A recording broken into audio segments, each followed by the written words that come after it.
பாசி பருப்பை வச்சு இன்றைக்கி அல்வா செய்கிறது எப்படின்னு தாங்க பார்க்க போகிறோம். ஸ்டவ் ஆன் பண்ணி ஒரு கடாயை வச்சுக்கலாம். 1 கப் பாசி பருப்பு சேர்த்துருக்கேன். இதை நல்லா வறுத்து எடுத்துக்கலாம். பாசி பருப்பு நல்லா வறுத்தாச்சு. இப்போ ஸ்டவ் ஆஃப் பண்ணிக்கலாம். பாசி பருப்பை நல்லா கழிஞ்சு ஒரு குக்கரில் சேர்த்துக்கலாம். 1 கப் பாசி பருப்புக்கு 2 கப் தண்ணி சேர்த்துக்கலாம். குக்கரை மூடி ஒரு 4 விசில் வச்சு எடுத்துக்கலாம். இப்போது 4 விசில் வந்தாச்சு. இப்போ ஸ்டவ் ஆஃப் பண்ணிக்கலாம். அடுத்து ஒரு ஸ்டவ் ஆன் பண்ணிவிட்டு ஒரு ஃப்ரை பேன் அடுப்பில் வச்சுக்கலாம். நெய் 1 ஸ்பூன் சேர்த்துக்கலாம். முந்திரி இருந்தாலும் சேர்த்துக்கலாம், திராட்சை இருந்தாலும் சேர்த்துக்கலாம். நான் திராட்சை சேர்த்துருக்கேன். இதை வறுத்துக்கலாம். இதை நல்லா வறுத்தாச்சு. இதை ஒரு பிளேட்டுக்கு மாற்றிக்கலாம். அதே நெய் இருக்கும்போது 2 ஸ்பூன் கோதுமை மாவு சேர்த்து வறுத்துக்கலாம்.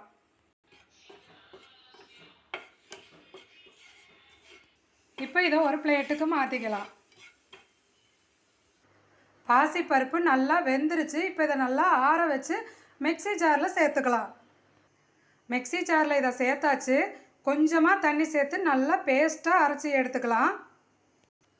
இப்போது ஸ்டவ்வை ஆன் பண்ணிவிட்டு ஒரு ஃப்ரை பேன் அடுப்பில் வச்சுக்கிட்டு 2 ஸ்பூன் நெய் சேர்த்துக்கலாம்.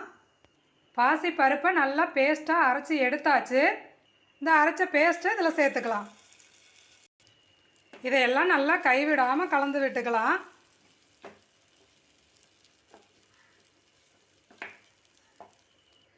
நல்லா கைவிடாமல் கலந்து விடுங்க. அப்போ தான் நல்லா திக்காக, கட்டி இல்லாமல் நல்லா திக்காக வரணும்.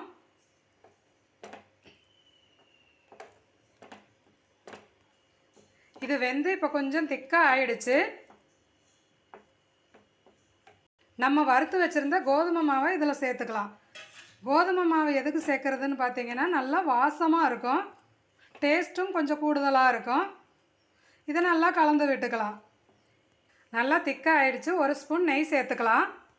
இதை நல்லா கலந்து விட்டுக்கலாம். 1 கப் பாசிப்பருப்புக்கு 1.5 கப் சர்க்கரை சேர்த்துக்கலாம். நல்லா இதை கலந்து விட்டுக்கலாம். இப்போ சர்க்கரை சேர்த்ததும் நல்லா தண்ணி விட்டு வரும். இதை நல்லா ஒரு 2 நிமிஷம் கலந்து விட்டுக்கலாம். 1 ஸ்பூன் நெய் சேர்த்துக்கலாம். இதை நல்லா கலந்து விட்டுக்கலாம். கொஞ்சமாக ஃபுட் கலரை தண்ணியில் கலந்து இதில் சேர்த்துக்கலாம். உங்களுக்கு வேணும்னா சேர்த்துக்கோங்க, இல்லைன்னா இதை ஸ்கிப் பண்ணிக்கலாம். இப்போ இதை நல்லா கலந்து விட்டுக்கலாம்.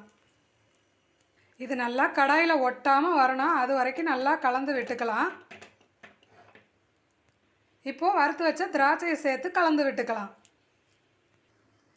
இப்போது ஸ்டவ் ஆஃப் பண்ணிக்கலாம். சூப்பரான பாசிப்பருப்பு ஹல்வா ரெடி. நீங்களும் இது மாதிரி ட்ரை பண்ணி பாருங்கள். டேஸ்ட்டு சூப்பராக இருக்கும்.